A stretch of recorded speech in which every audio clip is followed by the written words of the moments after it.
Ready to move in premium triplex villas at Bachupally APR projects. ఏపీలో ఎన్నికల సందర్భంగా ఆరోపణలు ప్రత్యారోపణలు రాజకీయంగా హీట్ పుట్టిస్తున్నాయి. అంతేకాకుండా ఒకరిపై ఒకరు దాడి చేసుకుని తీవ్ర కలకలం సృష్టిస్తున్నాయి. తాజాగా మా గ్రామానికి బీసీవై పార్టీ వాహనాలు రాకూడదు, ఒకవేళ వస్తే పెట్రోల్ పోసి కాల్చేస్తామంటూ మంత్రి పెద్దిరెడ్డి రామచంద్రారెడ్డి అనుచరులు భారతీయ చైతన్య యువజన పార్టీకి అల్టిమేటం జారీ చేశారు. సదుం మండలం చిలకపాటివారిపల్లెకు శుక్రవారం సాయంత్రం వచ్చిన బీసీవై పార్టీ ప్రచార రథాలను ధ్వంసం చేశారు. ఆ పార్టీకి చెందిన ఆనందరెడ్డి, సుబ్రహ్మణ్యం రెడ్డి నేతలపై వైసీపీ నాయకుడు కర్రతో దాడి చేసి ఇంటి ముందు ఉన్న స్కూటీని ధ్వంసం చేశారు.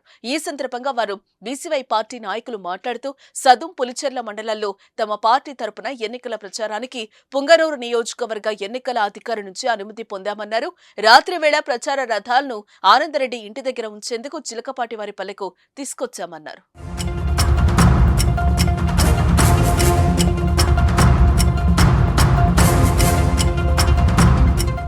అయితే గ్రామంలోకి రాగానే వైసీపీ నాయకుడు హరినాథ్ రెడ్డి, మరికొందరు నేతలు, కార్యకర్తలు కర్రలతో దాడి చేసి ప్రచార రథాలను ధ్వంసం చేసినట్లుగా చెప్పారు. తమను దుర్భాషలాడారని అన్నారు. గ్రామం నుంచి వెంటనే వెళ్లిపోకుంటే చంపేస్తామని బెదిరించారని అన్నారు. ఆనంద్ రెడ్డి ఇంటిపైన రాళ్లు వేశారని అన్నారు.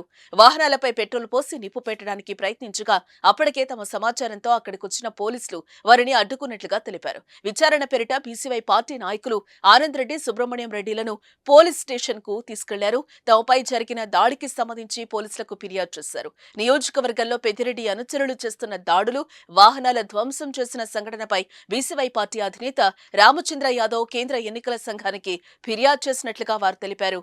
ఈ విషయం తెలుసుకున్న వివిధ ప్రాంతాల నుంచి బీసీవై పార్టీ నాయకులు, కార్యకర్తలు సదుంకు తరలి వెళ్లారు.